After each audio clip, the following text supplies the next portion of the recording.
तो अब नेक्स्ट चीज पे बढ़ने से पहले कुछ क्वेश्चंस कर लेते हैं। तो क्वेश्चंस में आपको ज्यादातर एन टर्म फाइंड करने के, सम ऑफ एन टर्म फाइंड करने के क्वेश्चन मिलेंगे। बस एक चीज क्लियर कर लो, ए नेगेटिव भी हो सकता है, पॉजिटिव भी हो सकता है, ठीक है। एन जबकि सिर्फ पॉजिटिव होता है एंड नॉन जीरो होता है, यानी आप बोल सकते हो ये होल नंबर होता है। जैसे आप जंप कर रहे हो तो आपको पता होना चाहिए कि आपको किधर तक जंप करना है ना। आप ऐसे कभी भी जंप करना चालू नहीं कर सकते, आपको पता होना चाहिए कि आपको किधर तक जंप करना है, ठीक है। एंड डी जो है वो नेगेटिव भी हो सकता है, पॉजिटिव भी हो सकता है, रूट में भी हो सकता है, इनफैक्ट ए भी रूट में भी हो सकता है। तो ये कुछ भी हो सकता है, ये दोनों चीजें। जबकि एन जो है वो स्ट्रिक्टली एक नेचुरल, एक होल नंबर भी बोल सकता है, ठीक है। तो अब कुछ क्वेश्चंस करते हैं। पहला क्वेश्चन मैंने ये बोला कि मान लो ए एक एपी का 10 है और मान लो डी एक एपी का -7 है। तो मैं आपसे पूछ रहा हूं कि इस एपी को लिखो, बस सिर्फ सिंपली लिखना है और आपको लिखना है फाइंड एल, जो कि last term of an AP होता है। Last term of an AP क्या होता है हमने डिस्कस किया है, a plus n minus 1 into d, ये लास्ट टर्म होता है एक एपी का, ठीक है। तो a अगर फर्स्ट टर्म है तो मैं 10 को फर्स्ट लिखूंगा, फर्स्ट टर्म है तो ऑब्वियस सी बात है फर्स्ट लिखूंगा। अब अगर d -7 है तो मैं -7 कर दूंगा तो 3 आएगा, फिर मैं -7 फिर से करूंगा तो मुझे -4 आ जाएगा, -7 फिर से करूंगा तो मुझे -11 आ जाएगा। इसे करते करते मैं जाऊंगा n टर्म्स तक। अब इस एपी की nth टर्म क्या होंगी, इस एपी की nth term a plus n minus 1 into D होंगी। हमें a पता है 10 है तो मैं 10 को इसमें डाल दूंगा प्लस n माइनस 1, हमें n नहीं पता तो हम उसे वैसे रहने देंगे। हमें d पता है क्या, d हाँ बिल्कुल पता है, -7 है ना। तो अब हमें इससे सॉल्व कर देना है। तो 10 plus sorry minus minus minus हो जाएगा तो -7 है प्लस 7 हो जाएगा which is equal to 17 minus 7 है। तो इस एपी की nth टर्म या फिर लास्ट टर्म भी बोल सकते हो 17 माइनस 7n होंगी। तो चलिए अब एक थोड़ा हाई लेवल का क्वेश्चन करते हैं, लेट्स गो।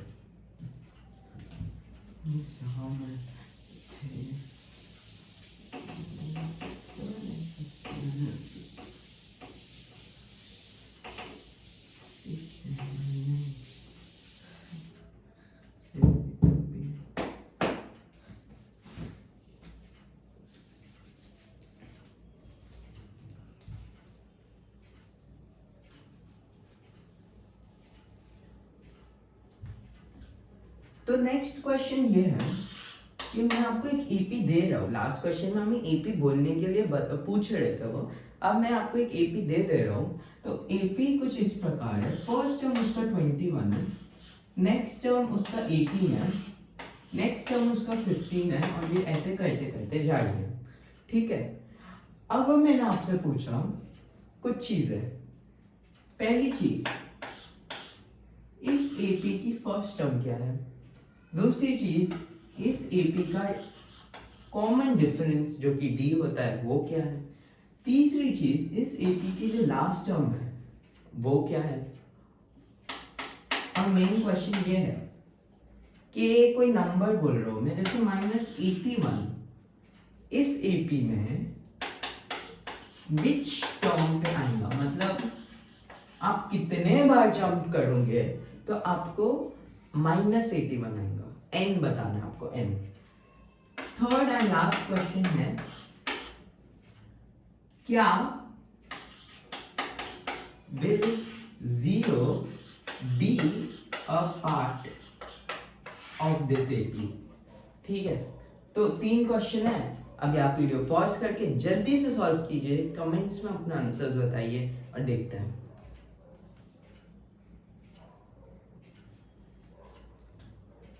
तो चलिए फर्स्ट क्वेश्चन से स्टार्ट करते हैं। फर्स्ट क्वेश्चन में हमें ए पूछा गया है ए होती है फर्स्ट टर्म, तो मैं यहाँ पे लिख देता हूँ ए हमारी 21 है। डी होती है कॉमन डिफरेंस, यहाँ पर से ये मैं देख सकता हूँ डिक्रीजिंग एपी, यानी जो कम हो रही है, आप पीछे की तरफ जंप कर रहे हो, एक डिक्रीजिंग एपी है। 21 माइनस 18 क्या होता है, 3 होता है, फिर यहाँ से भी 3 होगा, तो मैं बोल सकता हूँ डी 3 होगा।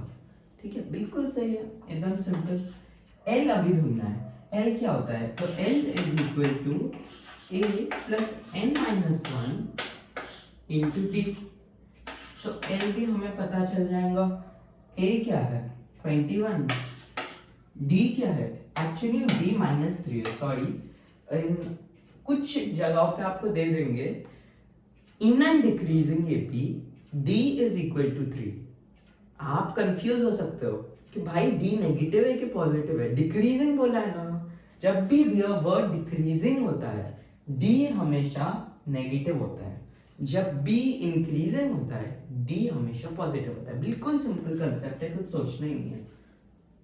एल आपको दिया हुआ है 21, सॉरी एल आपको ए 21 दिया हुआ है, अभी आपको ऐड करना है कितना, n-1, हमें n नहीं पता, और d हमें पता है, d हमें पता है -3। तो अगर आप इसे थोड़ा सॉल्व करोगे तो आपको आ जाएगा -3n + 3। तो आपको जो th term of this AP है वो 24 - 3n आएंगी। आप 8 को कॉमन 3 को कॉमन लेके वो आ जाएगा 8 - n। ऐसे भी लिख सकता है, ऐसे भी ठीक है, कोई दिक्कत नहीं है। अब नेक्स्ट क्वेश्चन जो कि मेन क्वेश्चन है उस पे जाता है कि हमें बताना है कि इस एपी के अंदर -81 कौन से टर्म पे आएगा। अब ऐसे क्वेश्चंस को आपको सॉल्व कैसे करना है, आपको ये जो पता होती है ना, an की value a plus n - 1 into d, ये तो आपको हमेशा पता है। an लास्ट टर्म भी हो सकता है, nth टर्म भी हो सकता है। तो हमें इस क्वेश्चन से बोला है -81 an है, -81 में बोल रहा हूँ an है, तो मैं बोलूंगा कि जो an है ना वही -81 है, ऐसे -81 an है। a हमें पता है, a कितना है 21, और हमें d भी पता है, d कितना है -3, और हमने ये भी फाइंड किया था, ये पूरी चीज कितनी आ रही थी 24 - 3n आ रही थी ये पूरी चीज। तो 81 इज इक्वल टू 24 - 3n। मैंने सॉल्व नहीं किया इसको फिर से क्योंकि हमने ऑलरेडी कर चुका था, तो मैंने बस उसे डाल दिया। अब हम लोग इसे बस सॉल्व कर देंगे तो हमें n की वैल्यू आ जाएंगी। तो -81 इज इक्वल टू, यहाँ से 3 कॉमन ले लेते हैं, हमें यहाँ पे 8 - n आ रहा है। अब यहाँ पे 3 डिवीजन में आ जाएंगे, तो ये 2, यहाँ से 2, यहाँ पे से 7 इज इक्वल टू 8 - n। तो हमें आ रहा है -27 is equal to 8 - n। Sign का थोड़ा ध्यान देना, अभी मॉड लग सकता है n के टर्म्स में, तो हम क्या करेंगे कि ये जो 8 है अब ये यहाँ पे आ जाएगा -8 हो जाएगा, तो ये -8 27 - 8 हो जाए, 27 + 8 हो जाएगा आपका 35n। तो ये माइनस माइनस कट हो गया यहाँ से, तो आपका n आ जाएगा 35। n 35 का मतलब क्या हुआ कि इस AP की जो 35th टर्म होंगी ना वो ही आपकी -81 होंगी, ना उससे एक कदम पहले ना उसके एक कदम बाद। आप अपने 35th जंप पीछे की तरफ को -81 पे पहुंचोगे। तो अब इसका नेक्स्ट पार्ट करते हैं।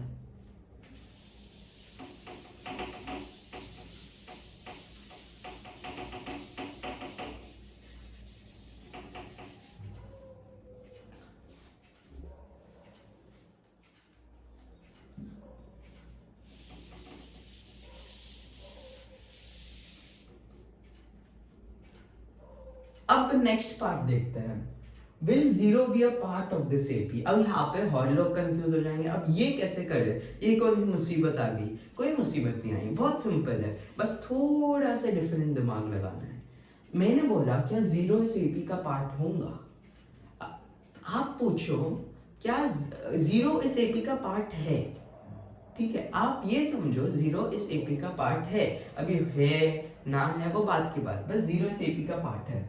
अगर कोई एपी का पार्ट है तो क्या मैं उसे लिख सकता हूँ a n is equal to a plus n minus one into d. Zero इस एपी का पार्ट है तो मैं जीरो को ए एन के बजाय लिख दूंगा, और हमें इसकी वैल्यू तो पता ही है 24 माइनस 3n। बस अभी इसे डाल दूंगा इधर। अब ये बहुत इंपॉर्टेंट है, गौर से सुनो। मैंने बोला था कि n की जो वैल्यू है वो कुछ चीजें सेटिस्फाई करनी चाहिए। n पॉजिटिव होना चाहिए, ठीक है, नेगेटिव नहीं हो सकता है। नेगेटिव आएगा आप सोचेंगे जैसे -13 आया +13 कर देते हैं और आंसर लिख देते हैं, नहीं, वैसा नहीं होता है, वो पॉसिबल ही नहीं है ना। लॉजिकली सोचो, आप पीछे कैसे, मतलब पीछे तो जंप कर सकते हो, बट कोई ऐसी जगह जो एग्जिस्ट ही नहीं करती है वहां पे कैसे जंप कर सकते हो? नहीं कर सकता। तो n हमेशा पॉजिटिव होता है। पॉजिटिव के साथ साथ वो जीरो से बड़ा होता है और एक होल नंबर होता है। जीरो को छोड़ के कोई भी होल नंबर 1 2 1.1 1.5 ये सब नहीं हो सकता है। 1 2 3 4 5 6 ऐसे नंबर्स होंगे, ठीक है। तो कोई रूट में भी नहीं होगा, डेसिमल में भी नहीं होगा। तो अगर मैंने इसे थोड़ा सॉल्व किया, 24 यहाँ पे आ जाएगा, -24 is equal to -3n। Minus से माइनस गया, n की वैल्यू आपको यहाँ पे 8 आ गई। अब आपको अपने आप से पूछना है कि भाई 8 आई है, 8 क्या एक पॉजिटिव नंबर है? हाँ है। क्या 8 जीरो से बड़ा है? हाँ है। क्या 8 कोई भी अजीब नंबर नहीं है, होल नंबर है, प्रॉपर नंबर है? हाँ है। तो आप बोलोगे हाँ भाई 8th टर्म पे ये एपी जो है वो जीरो बनेगा, यानी zero is a part of this AP. बिल्कुल अच्छे से आपने इस क्वेश्चन को सॉल्व किया है। अब नेक्स्ट क्वेश्चन पे चलते हैं।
तो सवाल आपकी स्क्रीन पे है, आप इसे देख सकते हो, मैं पढ़ भी लेता हूँ। The third term of an AP is 4 and the ninth term of an AP is -8, then which term of the AP is 0?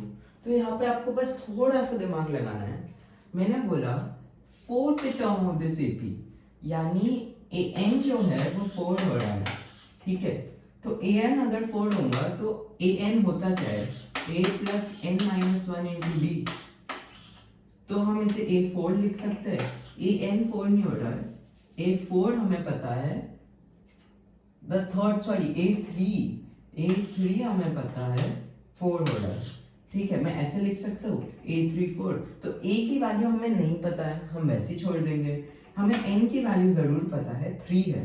तो क्या मैं इसे लिख सकता हूँ a plus n minus 1 into D. अगर n को 3 डालेंगे तो 2 आएगा, तो 2d इज इक्वल टू 4। ये हमारी पहली इक्वेशन होगी, ठीक है। अब नेक्स्ट इक्वेशन करते हैं। हमें बोला गया है कि 9th टर्म इज -8। सेम तरीके से a9 की वैल्यू हमें पता है -8 है। हम इसे क्या लिख सकते हैं, a plus n minus 1 into D.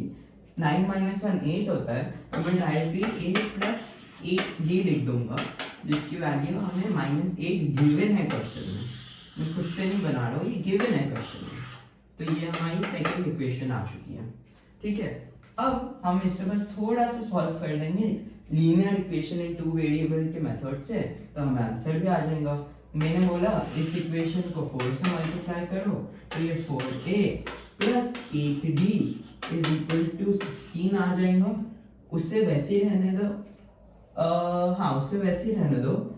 a plus 8d is equal to -8 आ जाएगा।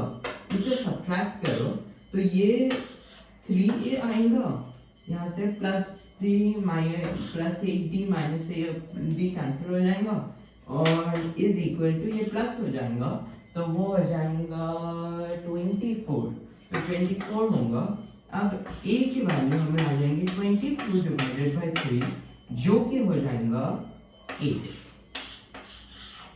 यानी 8 is the first term of an AP. तो हमें पता चल गया कि जो फर्स्ट टर्म है इस एपी की वो 8 है। तो अब आगे का क्वेश्चन करते हैं।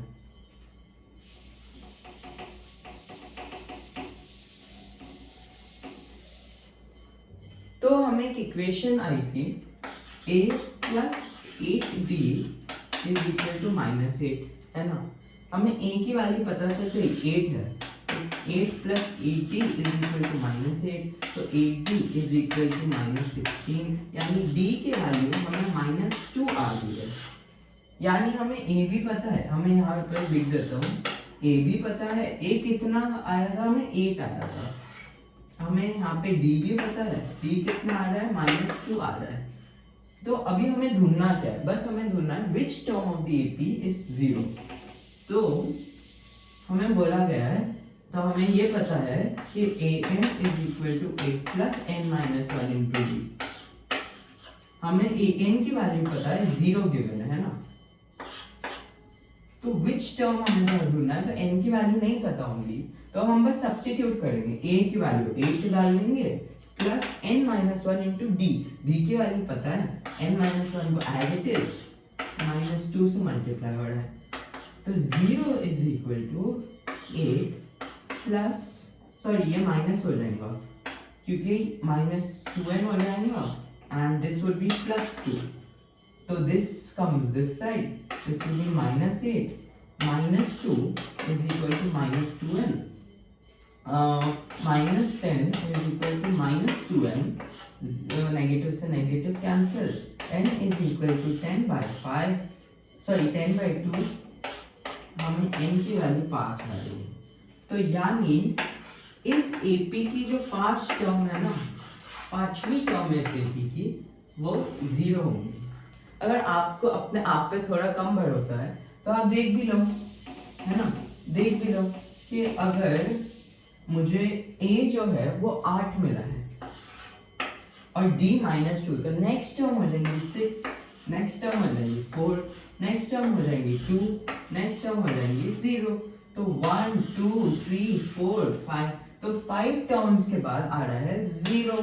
तो क्या मैं डायरेक्टली ये नहीं लिख सकता कि fifth term of the AP 0। तो बस थोड़ा सा लॉजिक से भी आपको पार्शियल मार्किंग मिल जाएंगी। तो ऐसे करते हैं ये क्वेश्चन।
तो नेक्स्ट क्वेश्चन आपकी स्क्रीन पे है, how many multiples of 4 lie between 10 and 250। तो ये क्वेश्चन काफ़ी हाई लेवल का है, थोड़ा आपको समझना पड़ेगा, ठीक है। तो चालू करते हैं। अभी इस क्वेश्चन को सॉल्व करने के लिए मेरे पास जो अप्रोच होती है, जो मैं यूज करता हूँ, वो होती है कि भाई आपको ए ढूंढना है। सबसे पहला आपका मिशन है, आपको ए ढूंढना है, ठीक है। फिर आपको एल ढूंढना है, आपको ए और एल ढूंढना है, तो आपका क्वेश्चन हो गया, ठीक है। ए कैसे ढूंढूंगा मैं, हाउ मेनी मल्टीपल्स। तो फर्स्ट मल्टीपल क्या होगा, जो फर्स्ट नंबर होगा इस एपी का जो डिविजिबल होगा 4 से, ठीक है। तो क्या 10 4 से डिविजिबल होता है, नहीं होता है। क्या 11 4 से डिविजिबल होता है, नहीं होता है। बट क्या 12 डिविजिबल होता है, हाँ होता है। 12 से डिवाइड करने पे 12 डिवाइडेड बाय 3 3 आता है। तो मैं बोलूंगा कि 12 इस एपी की फर्स्ट टर्म हो गई, ठीक है। इस एपी की जो फर्स्ट टर्म हो गई वो 12 है। अब मुझे ढूंढना है what would be the last term of this AP. तो उसे ढूंढने के लिए मैं 250 को लूंगा, मैं चेक करूंगा कि क्या 254 से डिविजिबल है। आपको 4 का डिविजिबिलिटी रूल भी आना चाहिए, बट अगर नहीं आता है तो आप डायरेक्टली भी कर सकते हो कि चेक करने के लिए क्या ये डिविजिबल है। तो आप देख सकते हो 10 डिवाइडेड बाय 4 आ रहा है, तो ये डिविजिबल तो नहीं है ना। तो आप क्या कर सकते हो, 250 नहीं है, उससे एक नंबर कम है, 250 से एक नंबर कम 249 होता है। भाई 249 ऑड है, एक ऑड नंबर इवन नंबर से डिविजिबल नहीं हो सकता है, ठीक है। तो डायरेक्ट नेक्स्ट नंबर पे जाते हैं, 258 को भी चेक कर लेते हैं।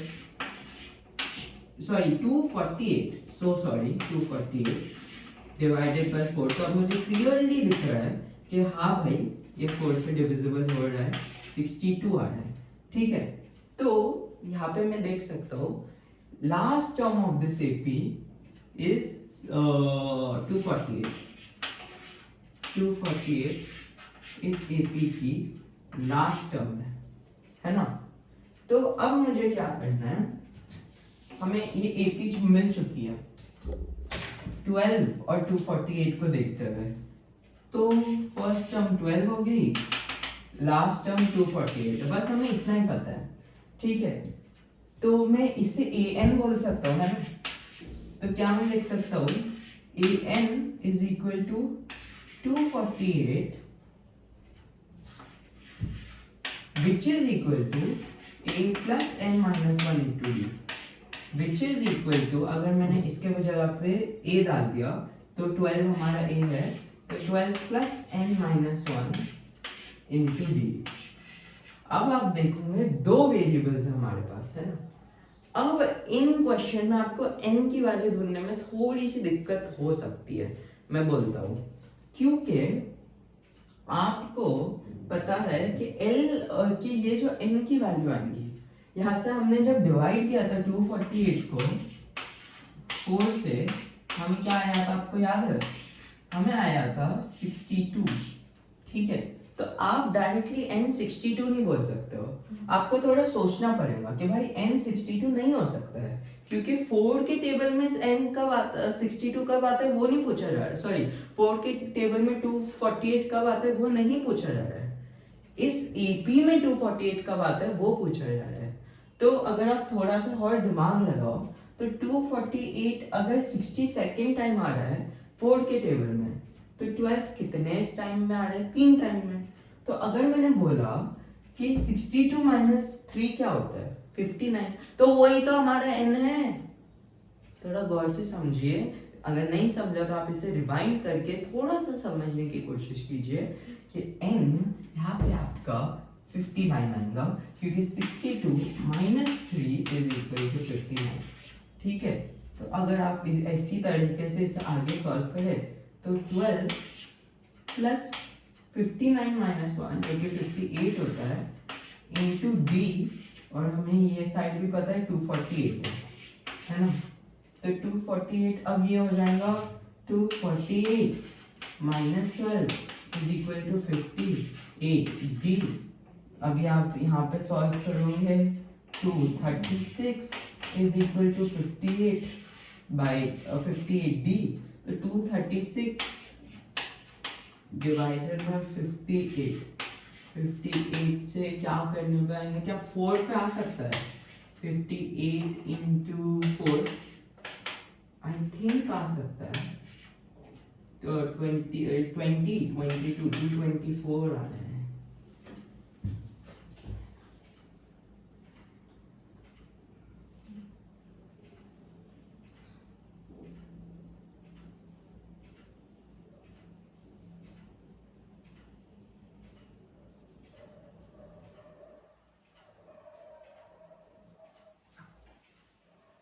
तो हमें डायरेक्टली वो ऐसे भी मिल सकता है, हमें डी फाइंड आउट करने की जरूरत ही नहीं है। हम क्या कर सकते हैं, अगर मुझे पता है कि n जो है वो 59 आ रहा है ना, तो 59 भाई फर्स्ट टर्म को हटा के, फर्स्ट टर्म तो 12 है ना, तो थर्ड भी तो काउंट होगा। तो मैं 59 प्लस 1 कर दूंगा तो मुझे 60 आ जाएगा, और इस AP की nth टर्म भी 60 है। Very clear, understood. तो चलिए नेक्स्ट क्वेश्चन पे बढ़ते हैं।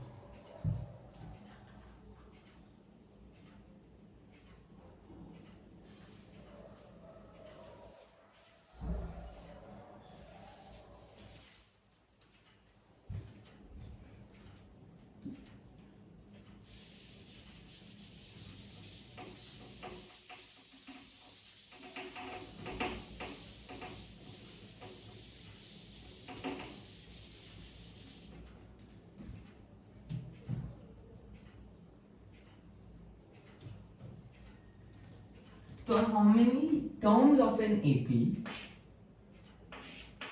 cut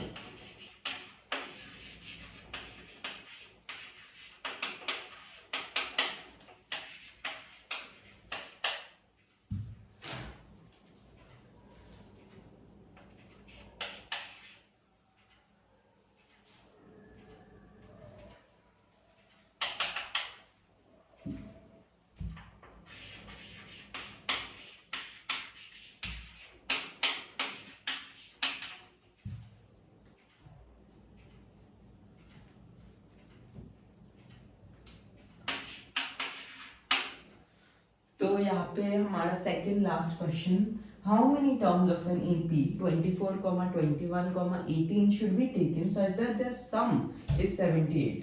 तो हमें यहाँ पे SN का फॉर्मूला लगाना है। तो SN के पहले, सबसे पहले मुझे पता है इस AP में A 24 है क्योंकि फर्स्ट टर्म है। अब मुझे D भी पता है क्योंकि D कम होते हुए दिख रहा है, तो वो -3 हो जाएगा, 3 नहीं -3।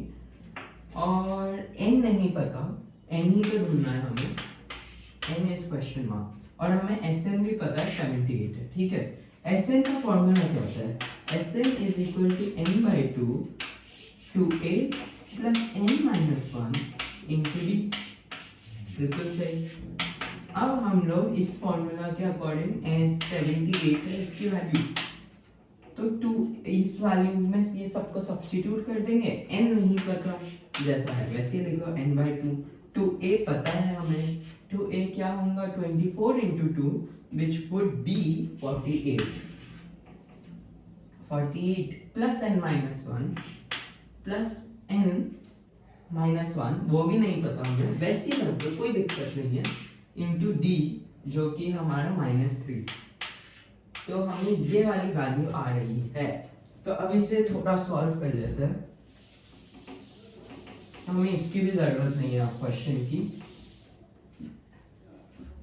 तो इसको मैं इधर ले लेता हूँ।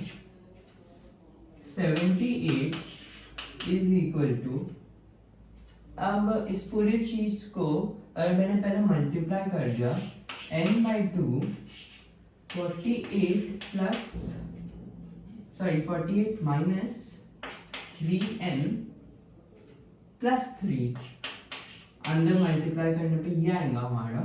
तो अब हमें यहाँ से क्रॉस मल्टीप्लाई कर देता हूँ, 156 आएगा यहाँ पे, 156 is equal to n into 48 minus, इसे भी मैं ऐड कर देता हूँ, इसे मैं 51 ही लिख देता हूँ डायरेक्ट, 51 माइनस 3n, है ना। अब आपका यहाँ पे एक बहुत ही खतरनाक चैप्टर की झलक दिख रही होंगी, जो कि है हमारा प्यारा सा छोटा सा क्वाड्रेटिक इक्वेशंस। तो ये क्वाड्रेटिक इक्वेशन बन चुकी है, आपको इसे शायद सॉल्व करना आता होगा, तो इसे थोड़ा एक्सपैंड करते हैं। 156 is equal to 51n minus 3n square. अब यहाँ पे इसे लिख देते हैं अच्छे से, minus 3n square plus 51n is equal माइनस 156 इज इक्वल टू 0। तो अब हमें इसे क्वाड्रेटिक से सॉल्व करना है। क्या है, थोड़ा सिंप्लीफाई हो रहा है। 51 1 नहीं, ये सिंप्लीफाई हो तो रहा है, देखा जाए तो क्या ये, हाँ हो तो रहा है सिंप्लीफाई। तो मैं इसे माइनस n स्क्वायर प्लस इसे 3 से डिवाइड कर देता है, तो ये 1 2 7 आएगा, 17n माइनस 15 से अगर 3 तो ये 5 और 3 इज इक्वल टू 0। तो अगर आपको ये सॉल्व करना नहीं आता तो डिस्क्रिप्शन में लिंक भी है, how to solve quadratic equations, and पूरा एक वीडियो है वन शॉट उसके ऊपर, प्लीज वो जाके देखिए। And top 5 questions on quadratic equation भी है, आप वो भी चेकआउट कर सकते हो। तो अब इसको एनालाइज करते हैं। तो माइनस n स्क्वायर, तो अब माइनस 53 को प्राइम फैक्टराइज करके देखते हैं। माइनस 53, क्या ये किसी से होगा? 3 से 1 2 नहीं, 4 5 6 7 7 से होगा नहीं, 8 9 10 11 11 से नहीं, 12 13 17 से होगा क्या, या फिर 13 से? 13 से भी नहीं हो सकता है, क्योंकि 13 इंटू 4 आ जाएगा आपका 12 5 नहीं, 13 से भी नहीं होगा, एक नंबर कम आएगा।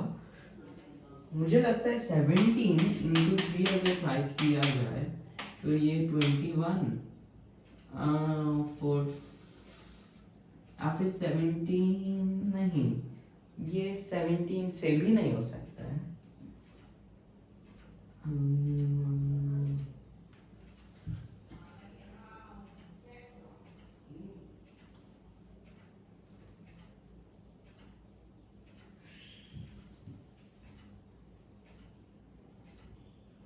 एक second, I am so sorry, यहाँ पे एक्चुअली 2 आना चाहिए, तो यहाँ पे माइनस 52 आ जाएगा।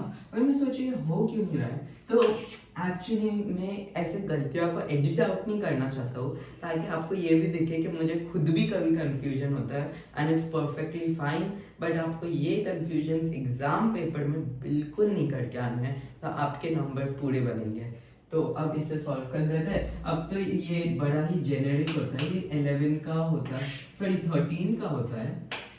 13 से अगर मैंने इसे डिवाइड किया, 52 डिवाइडेड बाय 13, तो आपको आ जाएगा 4 आई बिलीव, 13 4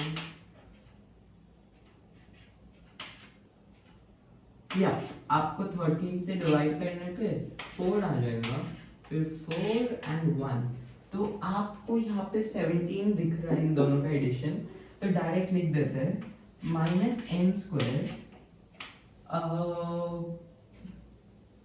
तो ये प्लस 4n प्लस 13n लिख देते हैं, माइनस 52 इज इक्वल टू 0। अब इस क्वाड्रेटिक को थोड़ा सॉल्व कर देते हैं और अच्छा बना देते हैं, तो n कॉमन ले लेते हैं, तो माइनस n प्लस 4 यहाँ से आ जाएगा, एंड प्लस यहाँ से 13 कॉमन ले लेते हैं, तो यहाँ पे n माइनस 4 यहाँ से आ जाएगा। एक्चुअली हाँ, हमें माइनस 13 कॉमन लेना चाहिए ताकि ये ऐसा आ जाए। अब हमें पता है कि n minus 13 and minus n plus 4 is equal to 0। तो n की वैल्यू एक तो 4 होंगी या फिर n की वैल्यू -13 होगी, n की वैल्यू 13 होंगी या फिर 4 होंगी। तो हमें ये रिजल्ट आ गया। तो n या तो 13 होगा या फिर 4 होगा, तभी ये इक्वेशन जाके सेटिस्फाई होंगी। Just let me check once again. Yes, सही है। तो 4 पे या 13 पे ये इक्वेशन हो जाएगी।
तो दोस्तों थैंक यू फॉर वॉचिंग, और इसी के साथ इस वीडियो को एंड करते हैं। क्योंकि वीडियो थोड़ा छोटा है, बट आपको जितने इंपॉर्टेंट कॉन्सेप्ट्स और क्वेश्चंस आने चाहिए आपको आ चुके हैं। तो अब आप ज़्यादा क्वेश्चंस प्रैक्टिस कीजिए। डिस्क्रिप्शन में मैं एक वर्कशीट के लिंक दूंगा, और उसी में से ये क्वेश्चंस जो मैंने करवाया वो थे। आप हर वर्कशीट्स के क्वेश्चंस कर सकते हो, एकदम स्ट्रॉन्ग आपके फंडामेंटल्स बन जाएंगे, और आप एग्जाम में 4 के होंगे। तो पढ़ते रहिए और खुश रहिए। Thank you for watching. Come back for another video and comment आपको नेक्स्ट वीडियोस कौन से चाहिए। Bye bye.